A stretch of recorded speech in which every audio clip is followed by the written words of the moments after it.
অভিযুক্তকে ধরতে গিয়ে আক্রান্ত পুলিশ, গাড়ি ভাঙচুর। ঘটনার তদন্তে নেমে গ্রেপ্তার পঞ্চায়েত প্রধান সহ 9 জন। অভিযুক্তকে ধরতে গিয়ে আক্রান্ত পুলিশ, পুলিশের গাড়িতে ভাঙচুর। ঘটনায় জখম বেশ কয়েকজন পুলিশ কর্মী। শুক্রবার রাতে ঘটনাটি ঘটেছে বসিরহাট নাজার থানার অন্তর্গত বয়ারমারি 2 নম্বর গ্রাম পঞ্চায়েতের চুচুড়া এলাকায়। জানা গিয়েছে জমি বিবাদকে কেন্দ্র করে ঘটে এই ঘটনা। অভিযোগ, ওই জমিতে আদালতের নির্দেশে 144 ধারা জারি থাকলেও তা অমান্য করে শেখ শাহজাহানের অনুগামীরা নির্মাণ কাজ শুরু করার চেষ্টা করে। বিষয়টি জানাজানি হতেই খবর দেওয়া হয় নাজার থানায়। খবর পেয়ে নাজার থানার পুলিশ ঘটনাস্থলে পৌঁছায় এবং নির্মাণ কাজ বন্ধ করার নির্দেশ দেয়। সেই নির্দেশ মানতে অস্বীকার করে অভিযুক্তরা। পুলিশের সঙ্গে বাকবিতণ্ডায় জড়িয়ে পড়ে তারা। সেই সময় আচমকাই পুলিশকে লক্ষ্য করে ইট পাটকেল ছোড়া হয়। পরিস্থিতি দ্রুত নিয়ন্ত্রণের বাইরে চলে যায়। আমি খবর পেলাম সকালবেলা যে রাত্রিবেলা পুলিশ গিয়ে ধরে এনেছে। কি জানি কি হয়েছে, আমি সঠিক জানি না, বলতে পারবো না। ওরা শুনলাম বলে পুলিশ মারধর হয়েছে ওখানে।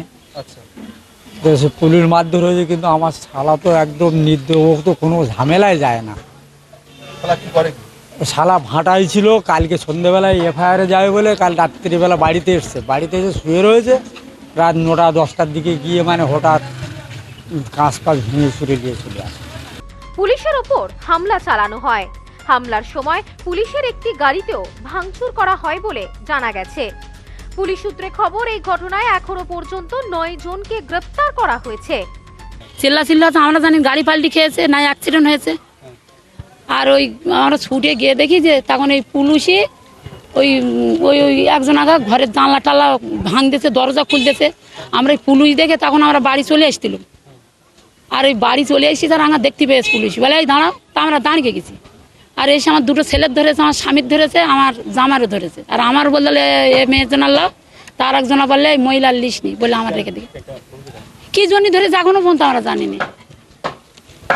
আর ওই ওই যে ওই পুলিশ ক্যামে সিসি ক্যামেরা লাগানি আছে। কোথায় কখন পুলিশের গাড়ি ভেঙেছে না ভেঙেছে আমরা কিচ্ছু জানি না, সত্যি কথা। কিন্তু ওখানে সিসি ক্যামেরা চেক করলি আমার বাড়িতে লোক ওখানে দ্বিতীয়বার আর গেল কি ওই 1:30টার সময় গেছে, ওই সিসি ক্যামেরা এইটি দেখা। পাশাপাশি বয়ারমারি 2 নম্বর গ্রাম পঞ্চায়েতের প্রধান সহ আরো বেশ কয়েকজনকে আটক করে জিজ্ঞাসাবাদ করা হচ্ছে। এলাকায় যাতে নতুন করে কোনো অশান্তি না ছড়ায় সেই কারণে অতিরিক্ত পুলিশ বাহিনী মোতায়েন করা হয়েছে। এই ঘটনাকে কেন্দ্র করে গোটা চুচুড়া এলাকায় চরম উত্তেজনা ছড়ায়। পুলিশ জানিয়েছে, আদালতের নির্দেশ অমান্য করে বেআইনি নির্মাণের চেষ্টা ও পুলিশের ওপর হামলার অভিযোগে কঠোর আইনগত ব্যবস্থা নেওয়া হবে। তদন্ত চলছে এবং ঘটনার সঙ্গে জড়িত অন্যান্যদের খোঁজে তল্লাশি অভিযান চালানো হচ্ছে। এই বিষয়ে সন্দেশখালীর বিধায়ক সুকুমার মাহাতো বলেন, এটা নিন্দনীয় ঘটনা। এই ঘটনায় যারা জড়িত কেউ রেয়াত পাবে না। পুলিশের কাজ করবে। গতকাল বয়ারমারিতে একটা ইনসিডেন্ট ঘটেছে, পুলিশের গাড়িতে ভাঙচুর হয়েছে। পুলিশ নিরপেক্ষ তদন্ত করছে এবং যারা যারা এর সঙ্গে যুক্ত তাদেরকে অ্যারেস্ট করছে। এর সঙ্গে তৃণমূল কংগ্রেস একেবারে নিরপেক্ষ ভাবনা দিয়েই বলছে যারা জড়িত তাদের অ্যারেস্ট করা হোক। অন্যদিকে বিষয়টি নিয়ে কটাক্ষ করেছে বিজেপির বসিরহাট সাংগঠনিক জেলার সভাপতি সুকল্যাণ বৈদ্য বলেন, ঘটনায় যুক্ত সকলেই তৃণমূল কর্মী। এটা তৃণমূলের সংস্কৃতি। লোকের জমি দখল করা, সেই দখল করাকে কেন্দ্র করে গন্ডগোল, সেই গন্ডগোলের মধ্যে পুলিশ। পশ্চিমবঙ্গের উত্তর 24 পরগনা জেলার বনগাঁ এলাকায় সুধীর কর্মকার কলেজ অব এডুকেশন এক স্বনামধন্য এবং অতি উল্লেখযোগ্য শিক্ষণ মহাবিদ্যালয়। বর্তমান এই শিক্ষক মহাবিদ্যালয়ে নতুন শিক্ষাবর্ষে বিএড অ্যাডমিশন চলছে।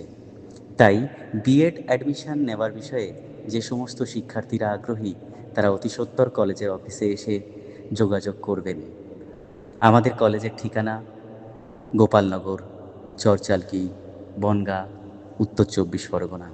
পিন নম্বর 743235।